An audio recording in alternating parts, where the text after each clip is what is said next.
Hi, and welcome to the Art of Film Funding.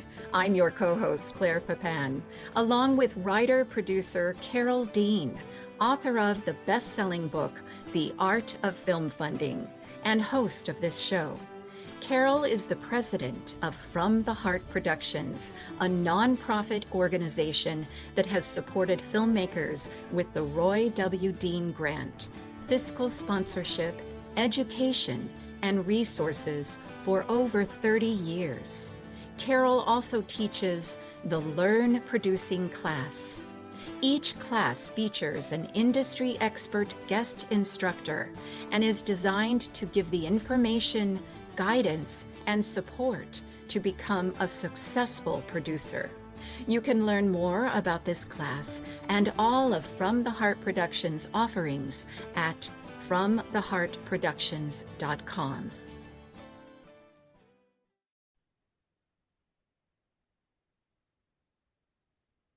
So glad you could join us on the Art of Film Funding, where we give independent filmmakers the tools, insight, and inspiration they need to bring powerful stories to life.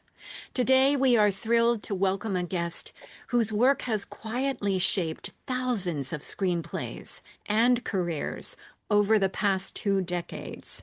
Christopher Riley is a screenwriter, director, and author with a career spanning award-winning international cinema and major studio assignments.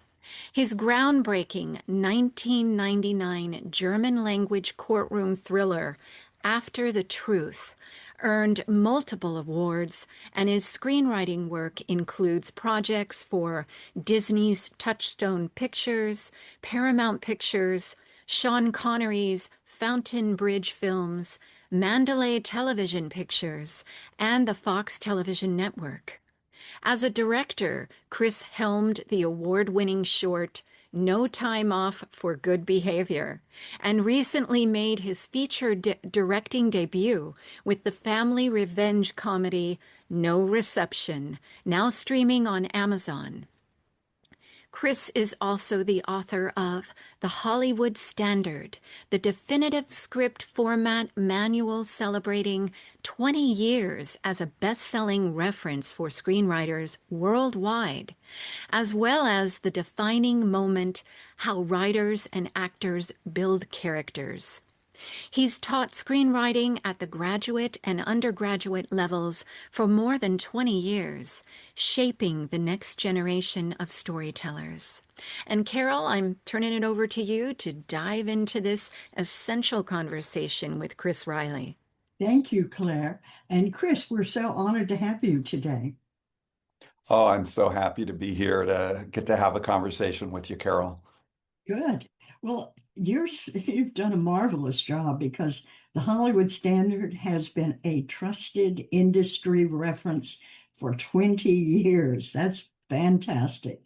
So, what originally compelled you to write a book focused purely on script format, and why did you feel that this was so urgently needed? When I first came into the film industry, my very first job was at Warner Brothers in their script processing department. And my job was to proofread their scripts, everything that was in development and in production at the studio, both features and television, to put scripts in proper format for the executives, for the cast, for the crew. And so I accidentally learned way more about script format than any person should know. After I had worked in that department for quite a few years, I sold my first feature screenplay, and I started seeing that there was no real reference that made the information that I had learned at Warner Brothers available to my fellow screenwriters. And my wife suggested I write down what I know and see if it could get published as a book. And so there there were some other books that touched on screenplay format, but nothing that was comprehensive and up to date. Uh, and so the Hollywood Standard ended up really filling that need.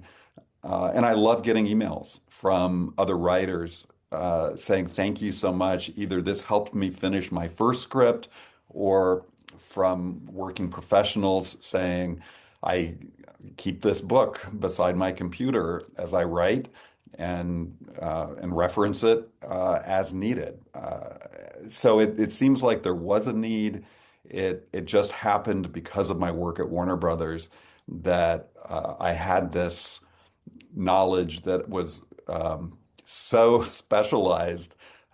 Most people would not want me to talk to them about 40 pages worth of information about shot headings, but it worked out pretty well in a reference book.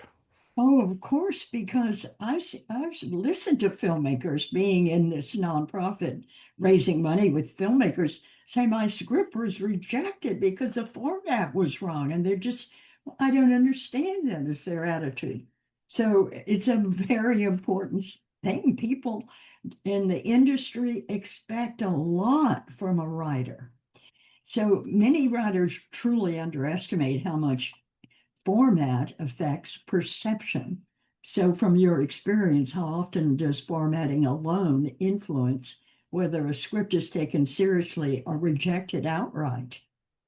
I think that the format plays a role 100% of the time, in the same way that if any of us shows up for the most important job interview of our life, if we show up in our pajamas, there's no way that doesn't affect the perception of the person we're meeting. And format for the writer is as important as focus is for a cinematographer, or keeping the boom out of the shot is in creating an impression of this is a this is a movie made by or a screenplay written by a professional. And so I can have the expectation that maybe this one is going to be wonderful, which is what we're always hoping when we pick up a script. Sure, sure. I agree. I felt that way many times. So, but you describe format as the language of the industry. So, can you explain why mastering this language is especially critical for independent filmmakers? Well, independent filmmakers are, as all filmmakers, needing to gather a team. And that is going to include producers, directors, actors, uh, financiers. And before the film is made, the thing that represents the film, that creates the magic of the film, is the screenplay. So we have to create a professional impression that communicates our competence. Once we get to the place where the film is being made, we also want everyone on this really large team of creative collaborators to understand, what is this movie we're making? What is the scene? What's the subtext? Uh, and what's the imagery? And professional industry standard format allows all of us to have a common understanding of what is the vision that we're creating. And it also allows the writer to have confidence that they have communicated in a way that's clear and professional, because otherwise we can spend a lot of our creative energy and time fretting about, how do I set up that shot? How do I actually describe that on the page so I don't embarrass myself? I don't want writers to be spending their energy on that. There are far more interesting things for screenwriters to think about, like characters and story. Exactly. One of my favorites about subtext is Chinatown. In that first scene where Jack Nicholson is talking to someone He goes to give, you say, you want a drink? And they say, yes. So he turns around, open his cabinet, and we see that he has two bottles of scotch, expensive and cheap. He pours the person the cheap scotch. Okay. So character. So this guy isn't worth the good scotch. And then I think it's a woman in the scene. The woman starts to cry and her tears fall on hit Jack's desk. He wipes those off immediately. Like, how could you do that? He doesn't have a lot of feeling for other people. So we get that. He's kind of a loner, and he's tight with money and so difficult. I would say a difficult person. Immediately, you get that. I think that that's the writer doing an incredible job to say, here's the beginning character you're going to deal with. That's exactly right. So our job is to peel back the layers of characters and show you who they really are. And the artistry, the genius of a really good screenwriter is to find ways to do that, to make that invisible character quality visible to the camera so we can photograph it and show that character to the audience in a way that allows them to understand who we're dealing with. Yes, because that's a feeling, you see, that's telling us the emotional feeling that this or feelings this man has, and you're into the character right away. So what are the most common formatting mistakes that you see in scripts that immediately signal amateur? I think probably the most common mistake that I see with newer writers is that they overwrite. And that may mean that they use just too many words to describe a setting or a character. Uh, the this the form of screenwriting is all about economy of language. We do so much with so few words. Um, Other times, writers will add way too many shot headings, and they're getting way too specific and trying to direct the movie on the page. And that ends up making the reader's job really hard because it's like they have to hack their way through a jungle to get to the actual characters and the actual story. And some newer writers will say, well, but I plan to direct this and I can see all the medium close-ups and over-the-shoulder shots, and I want to describe all that on the page. And I would just say, well, why don't you look at the writing of Quentin Tarantino and Guillermo del Toro and some other writer-directors and see how spare and poetic their writing is. They don't direct on the page. They understand that that's a separate stage of, of filmmaking. Uh, and you want to trust your director. You want to trust your actors. You don't need to describe every emotion in parenthetical direction. If somebody says, I'm going to kill you, you don't need to parenthetically say angry. We get that. Now, if you're playing against the obvious emotion and you instead say lovingly, I'm going to kill you, that's a useful parenthetical direction because it otherwise would be lost. Um, if you can say something with 3 words instead of 5 words in a script, 3 words is always better. Make every word pull its weight or throw it overboard. Well said. That is brilliant. You know, Slow Horses is one of my favorite TV shows. That is so well written. And Chris, there was a scene recently in the last set that that was online, where as uh, as he's talking, everybody is listening carefully to what he's saying because they've been sequestered and they're under someone's control and they're not able to leave the room. They're all being held. And he starts talking about something that happened long ago. And then all of a sudden, this happens, that happens, and they're all set free. And it is so well written, and each word has a separate meaning for a different person in the room. He's giving them actions, all right? So that at one point, someone throws something, somebody grabs it, they light the lighter, and they explode a fire in someone's face, the guns disappear, and they're free. You have to play that 2 or 3 times to get how brilliant that was, that it was maybe only 90 seconds of dialogue, but it told a whole story and individually addressed the people in the room, telling them what to do.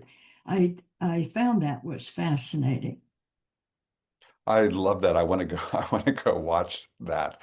Yeah. The That's a great example of two things. I think one is that we want every word to mean something.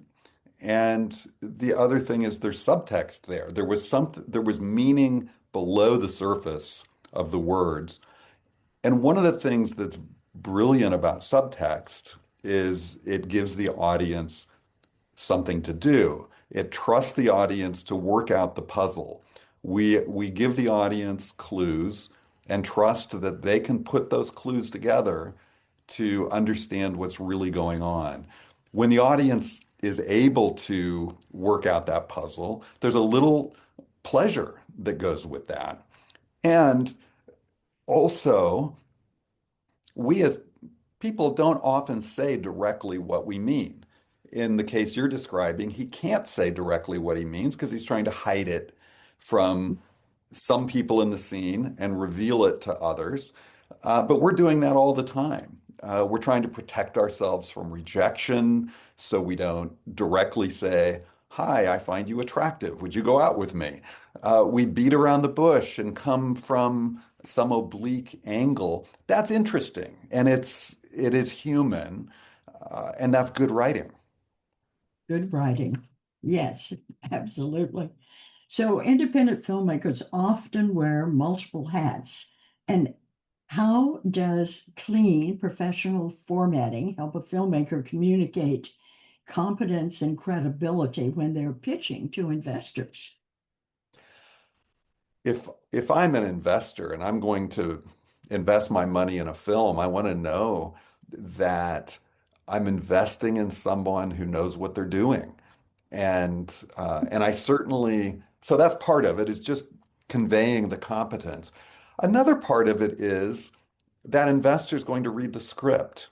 And like anyone, if they stumble over what has been written because it isn't clear or it's ambiguous and they have to page backwards, that is death.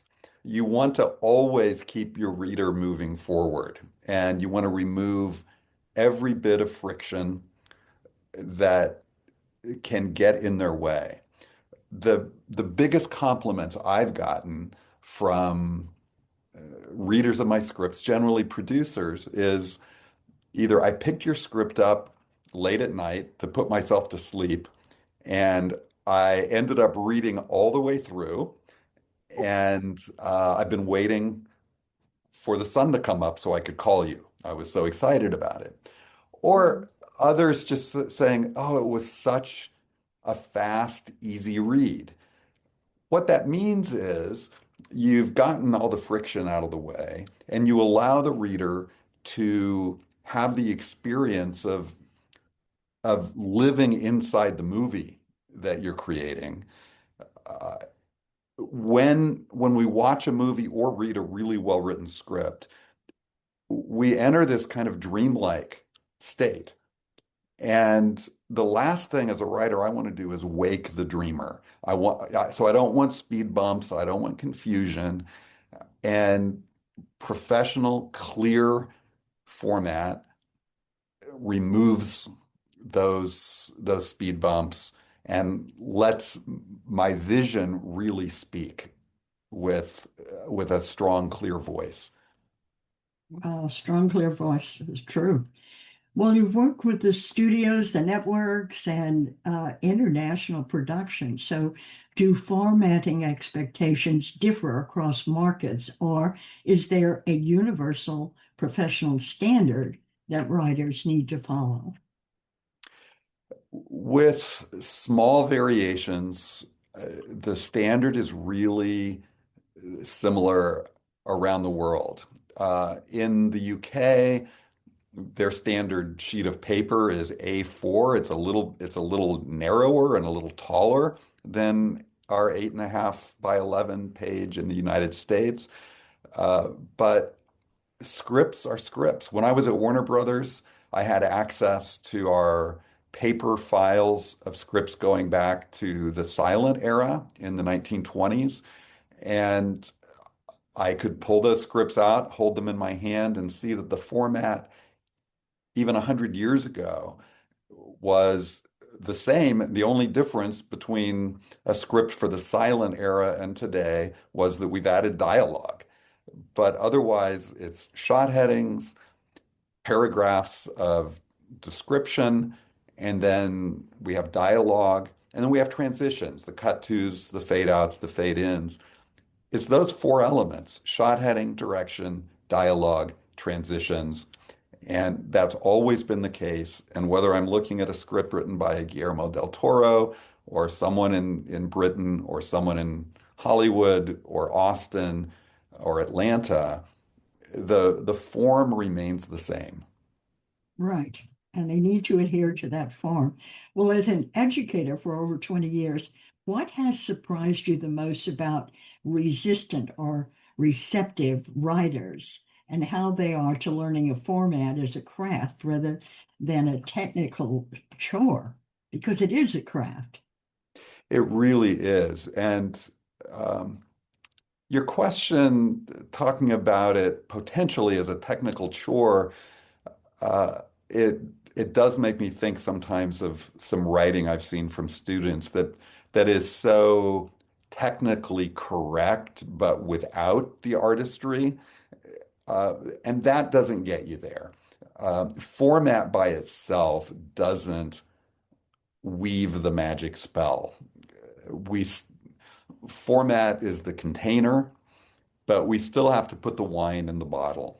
And that's character, it's theme, it's struggle, it's connection and disconnection. It's all the emotion that flows from that. If we were writing haiku poetry, the rules of the form of haiku or the rules of the form of a sonnet are necessary to understand. But then the human artist comes to work and does something that no one else has ever done using that set of tools. I find that screenwriting does what an architect does. It knows how to build a building that won't fall down, but it also knows how to build a beautiful building that we can inhabit and live life in and find beauty in. So we need the engineer and we need the mad scientist going on at the same time. And somehow format bridges those two things, and we can begin to use format as a tool in our artistry to paint the movie on the page. And all we have are words. We don't have performance and score and visuals. We just have words. Format helps us to create that magic on the page. Yes, you're so right. Well, your book has been called A Silent Career Saver. So, do you have any stories of writers who told you that mastering the format directly changed their trajectory? I don't have a big single dramatic story. What I have is a collection of emails that come to me steadily from writers who say either this book helped me finally finish my first feature-length screenplay. That's really satisfying to me. Or more veteran writers who tell me I keep that book beside my computer and use it every day. Antoine Fisher telling me that he actually keeps three copies. one beside his computer, one in his book bag, and for his own use when he's out writing, and then a third to give away to a new writer. Wow. And and so, yeah, that's incredibly that's the reward of the book is knowing I'm helping my fellow writers. Exactly. That's a good feeling. So, how does proper formatting actually support storytelling and pacing when they're reading the script? So when we write an action sequence, we want it to read like an action sequence. And there is a way to format an action sequence on the page that allows the reader to feel like they are flipping pages really fast. This thing is flying by. There's a different way to write that action sequence where it feels like the reader is trudging through cement. And and so within the Hollywood standard, I've taken the same sequence and shown it formatted both ways. One way with a big block of text that's really intimidating to read, and another way with a bunch of white space on the page that just pulls you through that action sequence and allows you to experience it as this kinetic, fast-moving bit of cinema. There are other times we want to slow things down, and format can allow us to do that. When we really master script format, we can use its nuances to convey pacing, emotion, even performance to a degree, um, and to some degree even score, without referencing any of those things directly. And also we can create image by image a scene or a sequence, which is the way sequences appear on screen, but on the page there are formatting techniques that allow us, without calling out this is an extreme close-up or this is a medium two-shot, that we paint those images so that the reader is actually seeing a movie. And a director is far more likely to envision what we have envisioned because we've harnessed the tools of format to, in a clear and compelling way, put our image on the page. Right. And what we haven't talked about are the actors. See, because they're the key people here. And my son was an actor. And so when he needed to know the underlying essence. And and he would be shaking his head no when he's saying, yes, I'll do this. But you could, and so you got the fact he didn't want to do it, but he is doing it. So your every word on there has a meaning to the actor, exactly how to portray this character, right? That's exactly right. And we want to give actors enough to work with, and and then on the other hand, we want to leave them space to bring what they are going to bring, and they make their contribution. So we could write a dialogue scene and only write the words that are spoken by the actors. If we do that, we have left out any pauses that might slow the scene down and leave room for us to feel emotion and leave room for actors to act.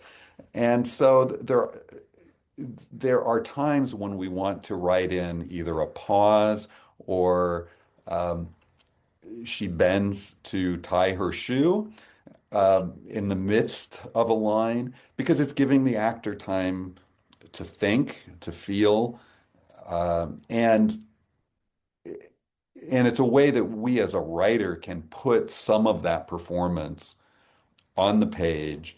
And I think that helps actors to locate what's really going on beneath the surface with the character so that they can embody that and convey that to the audience.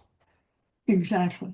Well, my son had directors who loved to work with him, so they always made room for Rick to have his take. In other words, they would get the shot they were happy with, but then they'd say, "Okay, Rick, we're going to take it again. You can do anything you want." And quite often they used his version a little. Well, sometimes he magnified what was in the script and they loved it. So, but the thing is, you're writing for a lot of people. You're writing for the cinematographer, for the director, for the actor, and the prop guy. Everybody has to get involved with that script. It's the king on the set who's doing what and why.